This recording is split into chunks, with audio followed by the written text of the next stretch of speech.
Hello everyone, আসসালামু আলাইকুম। আপনারা কেমন আছেন? আলহামদুলিল্লাহ আমি ভালো আছি। আরেকটি নতুন ব্লগ নিয়ে আপনাদের সামনে হাজির হলাম। আর বিশ্বের যেখান থেকে আমার এই ভিডিওটি দেখছেন সবাইকেই জানাই সব সময়ের মতো শুভেচ্ছা, ভালোবাসা এবং স্বাগতম।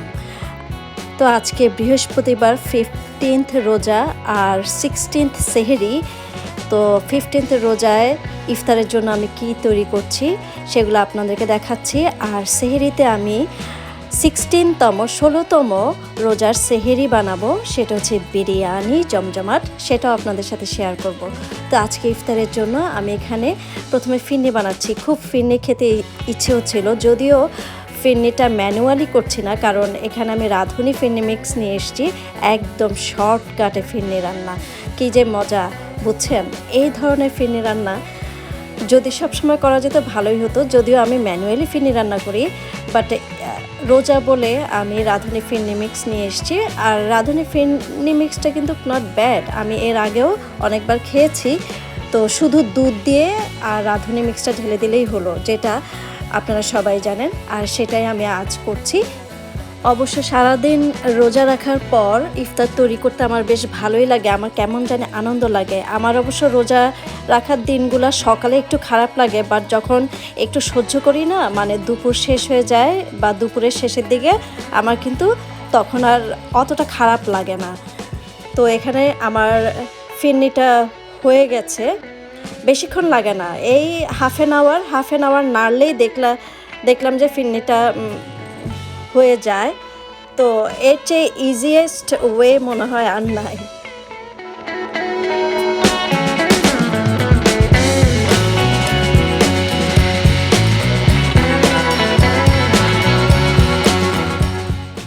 তো আমার ফিরনিটা হয়ে গেছে, আমি এটা এখন ঢেলে রাখছি, সাথে একটু জাফরান দিয়ে দিচ্ছি। আর এই ফাঁকে এর মধ্যে কিন্তু আবার ফাহিমকেও নিয়ে এসেছি আমি স্কুল থেকে। ফাহিমের আজকে স্কুল ছিল, তো ফাহিম এসছে।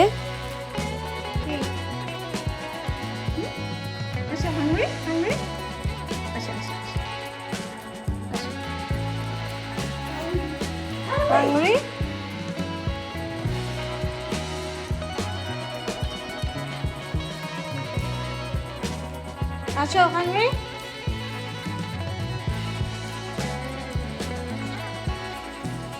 মামি হ্যাপি হ্যাপি।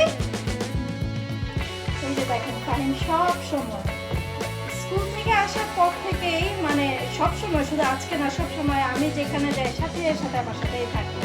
আজকে এখন ইফতার রেডি করছি, সে আমার সাথে, এখনো সে কিছু খায়। আমি অবশ্য বুঝতে পারছি না, ফাহিম সব সময় স্কুল থেকে এসে সাধারণত ভাতটা খায়, কিন্তু আজকে সে কিছুতেই খাচ্ছে না। মানে সে এদিক ওদিক ঘোরাঘুরি করছে বা টয়স নিয়ে খেলছে। মাম্মি, ফাহিম শুধু হাসছে, কারণে অকারণে মার রান্না দেখে আর হাসে ছেলে।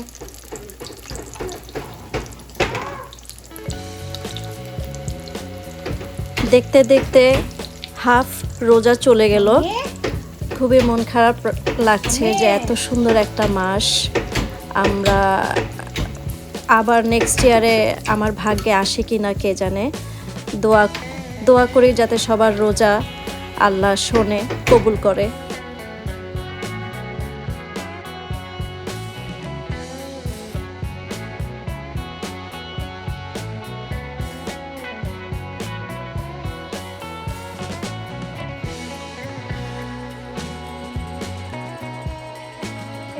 আজকের ইফতার এটা হচ্ছে শ্রিম্প একটু করেছি, একটু রুচিটা চেঞ্জ করার জন্য। আর এটা বুট, আর এটা তো ফিরনি, একটু জাফরান দিয়েছি, বেগুনি, আম অবশ্য অর্ধেক ফাহিম খেয়ে ফেলেছে এখানে, কারণ ফাহিমের খুব ফেভারেট। আর স্কুল থেকে এসে তো কিছুই খায়নি, তাই আম দেখলো আর আমাকে বললো আম খাবে, তাই আমিও একটু ওকে খাইয়ে দিলাম খেজুর।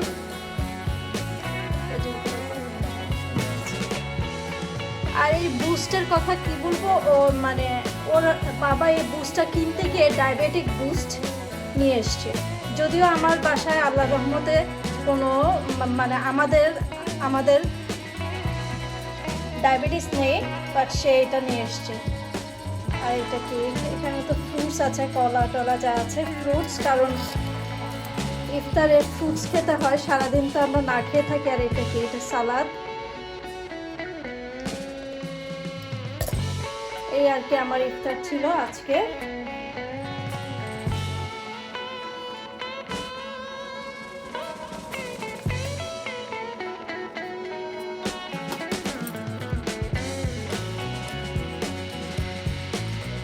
বিরিয়ানি রান্না করতে চলে আসলাম। এখানে অবশ্য আগে আমি রান্না করে রেখেছি মুরগি। শুকনা বিরিয়ানি তো আর মুখে দেওয়া যাবে না, সাথে একটু ঝোল রাখতে হয় ফাহিমের জন্য। ফাহিম আবার ঝোল ছাড়া খেতে পারে না, সেজন্য এখানে। আর এখানে হচ্ছে ডিম রান্না করেছি। অবশ্য ডিম অল্প কিছু বিরিয়ানির সাথে দিলেও পারতাম, কিন্তু ঝাল ঝাল ডিমটা ফাহিমের ভাই আবার পছন্দ করে, সেজন্য এটা করলাম। তো এখন শুরু করছে আমার সেই বিরিয়ানি রান্না। তো আজকের সেহরির জন্য বিরিয়ানি রান্না করব, কারণ একটু এক্সেপশনাল খেতে ইচ্ছে হচ্ছে। সবসময় তো সাদা ভাত ভুনা খিচুড়ি খাই। তো এখানে মাংস নিলাম, আদা বাটা, রসুন বাটা থেকে শুরু করে সবই দিতে হবে আসলে, বিরিয়ানির মশলা যা যা লাগে আর কি। তো সরি, বিরিয়ানিতে যা যা লাগে, উল্টাপাল্টা কথা বলছি, রোজায় ধরেছে আসলে। ধনিয়া গুঁড়া দিলাম, জিরার গুঁড়া দিলাম, তারপর এখানে গরম মশলার গুঁড়া দিচ্ছি। জিরার গুঁড়া কিন্তু একটু বেশি দিতে হবে। তারপরে এখানে দিচ্ছি টক দই। টক দইটা অবশ্য আমি ঘরে বানিয়েছি, ঘরে আমি বানাতে পারি। দই অবশ্য সবাই বানাতে পারে, মিষ্টি দইও বানাতে পারি। তো এখানে বাইরে থেকে আর কিনতে হয় না। তো এগুলো এখন ভালো করে ম্যারিনেট করে ভালো করে মেখে ম্যারিনেট করে রেখে দিচ্ছি। আর এখানে লবণ দিলাম, আর একটু লবণ কিন্তু আমি একটু কম দিয়েছি। তো এখানে আবার দিলাম হচ্ছে চিনি, হালকা চিনি, হ্যাঁ, কারণ বিরিয়ানিটা একটু মিষ্টি হয় তো তাই। আর যেহেতু ফাহিমের ভাই ঝাল পছন্দ করে, তাই একটু মরিচ স্লাইস করে দিচ্ছি আমি। স্লাইস করে দিলে একটু ঝাল ঝাল ভাবটা আসবে, খেতে ভালো লাগবে, বা ফাহিমের ভাইও লাইক করবে। তো এখানে আমি মরিচটা দিয়ে ভালো করে আবার মেখে নিচ্ছি। আসলে রান্না এক একজন এক একভাবে করে, রান্না হচ্ছে একটা আর্ট। অনেকে দেখেন যে কোনো রেসিপিই মানে না, কিছুই মানে না, কিন্তু রান্নাটা খুব মজা হয়ে যায়। হ্যাঁ, আবার অনেকে খুব মেপে টেপে দেয়, তখন আবার রান্না মজা হয় না। তো বিরিয়ানির জন্য আমি আবার আলুগুলা ভেজে নিলাম, যাতে বিরিয়ানির ভিতরে আলু দেওয়া যায়। যেহেতু মুরগির সাথে আমরা আলু খাই, আমি এবার মুরগির সাথে আলু দেইনি, তো সেজন্য ভাবলাম যে বিরিয়ানির সাথে একটু আলু দিয়ে দেই। তো আমি বিরিয়ানিটা অবশ্য ঘি দিয়ে করছি না, বাসায় ঘি নাই, আমি এটা মাখন দিয়ে করছি। তো এখানে মাখন দিলাম, মাখনের সাথে আমি অবশ্য মানে ভেজিটেবল অয়েলও দিয়েছি। তো এর মধ্যে আমি পেঁয়াজ, গরম মশলা, মরিচ যা কিছু আছে সব কিছু দিয়ে এখন ভেজে নিচ্ছি।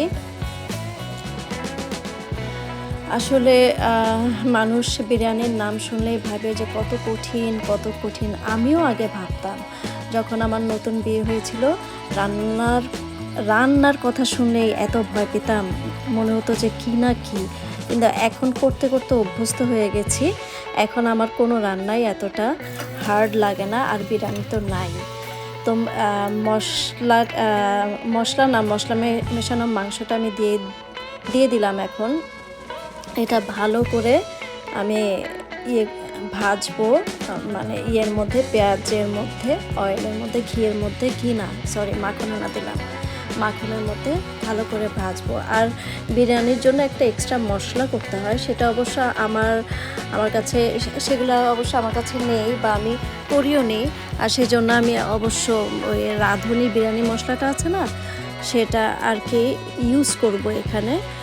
মানে এটা যখন শুকিয়ে আসবে পানিটা, তো আসলে ওই যে বললাম না যে রান্নাটা একটা আর্ট, আপনি রাঁধুনি মশলা দেন আর নিজের মশলাই দেন, রান্নাই। অনেকের হাতে খুব যশ থাকে যে অনেকে ধরলেই রান্নাটা মজা হয়ে যায়, আর অনেকে অনেক মাপঝোপ দিয়ে মজা করতে পারে না আর কি, যা কিনা আগে বললাম।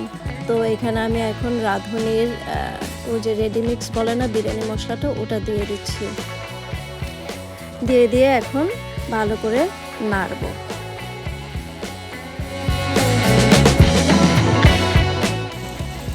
কি সুন্দর গন্ধ বেরোচ্ছে।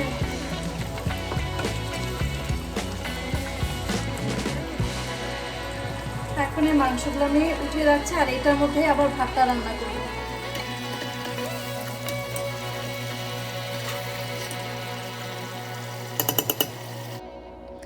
এখন আমি ওই মশলার মধ্যেই দিয়ে দিলাম চালটা অবশ্য আমি আগে ধুয়ে রেখেছিলাম, আপনারা বাসমতি চাল দিয়েও করতে পারেন। আমি অবশ্য সবসময় বাসমতি চাল দিয়েই করি, যেহেতু সেহরির জন্য রান্না করছি, একটু মানে রাজকীয় ভাব আসার জন্য আমি অবশ্য এই চালটা নিলাম। চালটা না, এটা মনে হয় কালিজিরা চাল সম্ভবত, এটা নিলাম। তো এর মধ্যে আমি হট ওয়াটার দিয়ে দিচ্ছি। হট ওয়াটার অবশ্যই দিতে হবে, কারণ ঠান্ডা পানি দিলে একটার সাথে আরেকটা ভাত লেগে যাবে, হ্যাঁ, তখন একদম মানে নরম হয়ে যায়। এটা অবশ্য সবাই জানেন আপনারা, কারণ যারা রান্না করে এই ধরনের জ্ঞান সবারই আছে।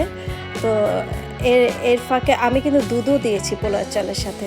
তো মরিচ দিলাম, সব কিছু দিয়ে এখন শুকিয়ে আসছে যখন, তখন এই আলুগুলো দিলাম, আলুগুলো দিচ্ছি, এবং আলুর সাথে আমি এখন মাংসগুলোও দিয়ে দিব। হ্যাঁ, মাংসগুলোতে তো ঝোল কম, হ্যাঁ, কারণ ঝোলের মধ্যে ঝোলের যে মশলাটা ছিল সেই মশলাটার মধ্যে তো আমি রাইসটা রান্না করেছি। তো এখন মাংসটা দিলাম, দিয়ে ঢাকনা দিয়ে 20 মিনিটের মতো রাখলাম। এই যে 20 মিনিট পর যখন ঢাকনা করলাম, দেখেন কি সুন্দর ঝরঝরে ভাত। হ্যাঁ, কে বলে যে আমি বিরিয়ানি রান্না করতে পারি না? আমার তো মনে হচ্ছে আমি হচ্ছি বেস্ট বিরিয়ানি রান্না করি। যাই হোক, এখন এর উপর দিয়ে আমি একটু মরিচ দিয়ে দিলাম, আর এটা হচ্ছে বেরেস্তায়, যেটা কিনা আমি আগে করে রেখেছিলাম। এর সাথে সামান্য সুগার মিশাচ্ছি, চিনি মিশিয়ে। এটা অবশ্য অপশনাল, আপনারা দিতেও পারেন না দিতে পারেন, আমি দেই। এটা এখন উপরে দিলাম, এতে কি হয়, বিরিয়ানির স্বাদটা একটু বেড়ে যায়। এই যে আমি এখন উপরে দিয়ে আবার ঢাকনা দিয়ে আমি রাখবো কিছুক্ষণ। অবশ্য এর আগে আমি জাফরানও দিয়েছি, মানে ফুড কালারিংয়ের জন্য। ফুড কালার বাসায় নেই, তাই আমি জাফরান দিয়েছি। জাফরানটা কিভাবে দিয়েছি জানেন? দুধের সাথে মিশিয়ে, তাহলে ফুড কালারের মতো আসে। এই যে রেডি হয়ে গেছে, কি সুন্দর গন্ধ। এটা আজকে সেহরিতে খাবো, জানি না কেমন হয়েছে, দেখে মনে হচ্ছে বেশ মজাই হয়েছে। তো সবশেষে আবারও সবাইকে মাহে রমজানের শুভেচ্ছা জানিয়ে ভিডিওটি এখানে শেষ করছি। ভালো থাকবেন, সুস্থ থাকবেন, ও আরেকটি কথা, সাবস্ক্রাইব করতে ভুলবেন না যারা নতুন দেখছেন। অবশ্যই সাথে থাকবেন নেক্সট ভিডিওতে। Thank you.